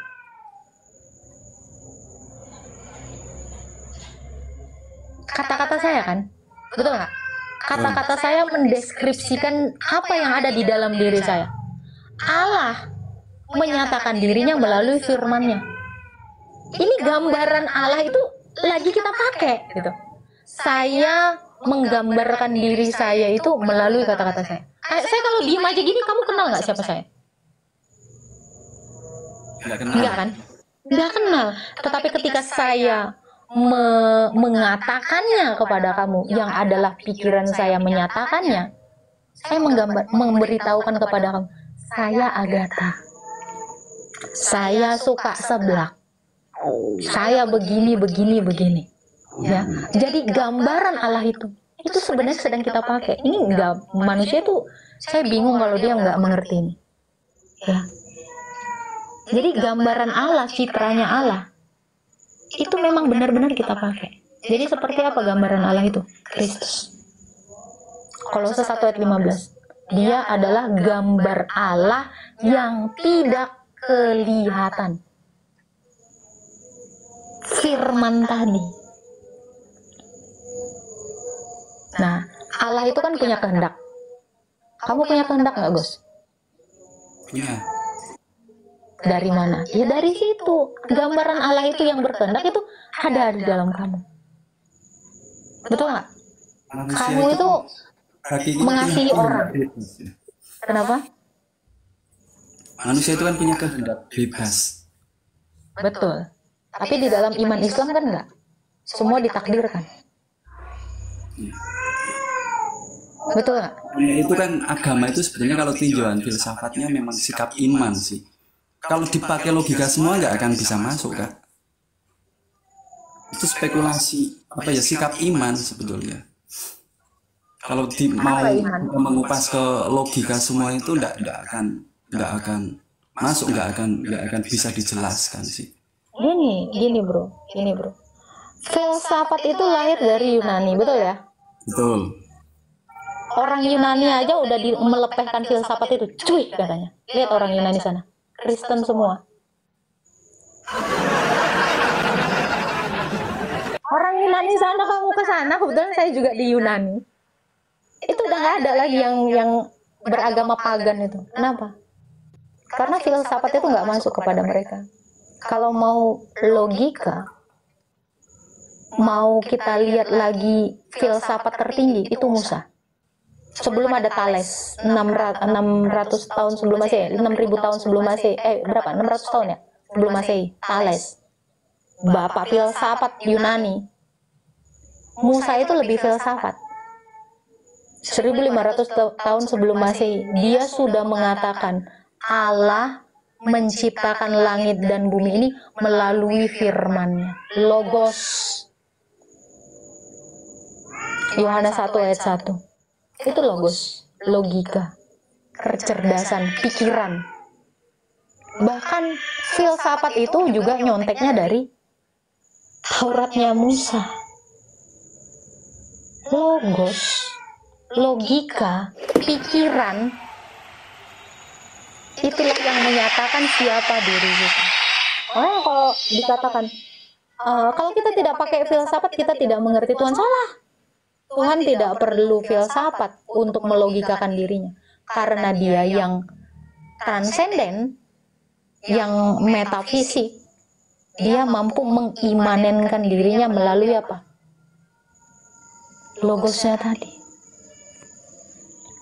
Jadi Alkitab itu tidak berpedoman kepada filsafat. Bahkan di Alkitab dikatakan apa?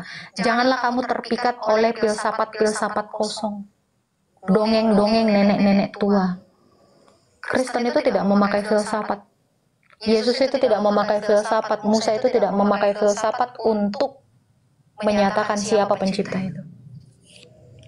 karena dia adalah sang ilmu tadi. Iya.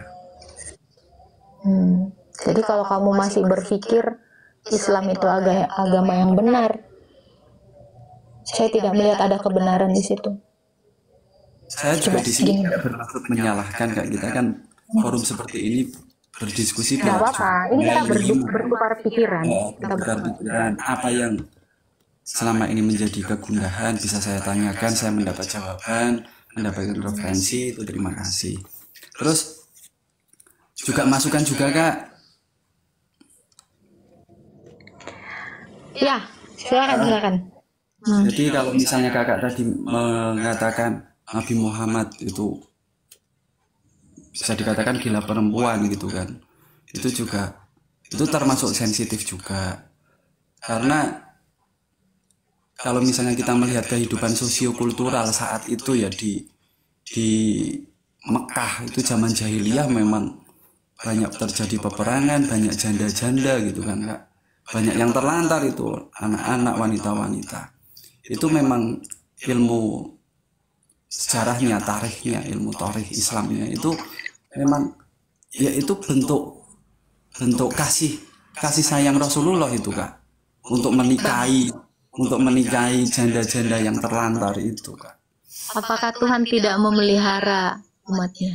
Sehingga haruskah seorang suami yang memelihara umatnya? Ya mungkin Tuhan itu memelihara. Kita telah menyaksikan dan menyimak bagaimana pemaparan dari warung Kak Agatha. Agatha begitu kalem dan santai di dalam memberi penjelasan mengenai diskusi kepercayaan agama dan interpretasinya bisa sangat kompleks dan penuh dengan nuansa. Tidak adanya penjelasan terperinci dalam Islam masalah tentang Isa atau Nabi Isa, sehingga mereka kelabakan dalam menjelaskan. Di dalam menjelaskannya terakhirnya walaihualam, capek mikirnya. Jadi muter-muter, terserah dialah. Dia yang menciptakan, dia yang menentukan. Mengatakan tegar tengkuk, namun aneh, apa yang dimaksud tegar tengkuk? Tidak mengerti, jadi bingung.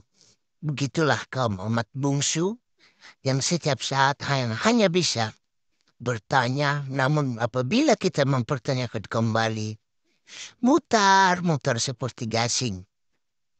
Tapi masih dengan pedenya masih ngajak masuk Islam. Ini sesuatu yang lucu. Sementara dia sendiri tidak mengetahui tentang apa dalam agamanya. Ya mungkin dalam beberapa poin ada sesuatu yang kompleks dan sensitif terkait dengan perbedaan pandangan agama. Namun kita harus tetap belajar, berpikir agar kita dengan siap di dalam iman kita. Bukan hanya bisa bertanya, namun kita harus siap dipertanyakan. Jangan kerjanya hanya bertanya dan bertanya. Di zaman yang begitu baik ini, kita cuma bisa memberitakan kebenaran itu agar mereka bisa tercerahkan. Namun kita juga tidak bisa memaksakan. Itu adalah kehendak bebas dari mereka. Biarkanlah Tuhan Yesus yang bekerja atas mereka. Namun kita sebagai umat Kristen, umat percaya tetap harus memberitakan kebenaran kabar baik yang bersumber dari Yesus Kristus. Dan kita juga mengucap syukur sampai saat ini Kak Agatha bisa mencerminkan seperti apa yang tertuang di dalam Alkitab.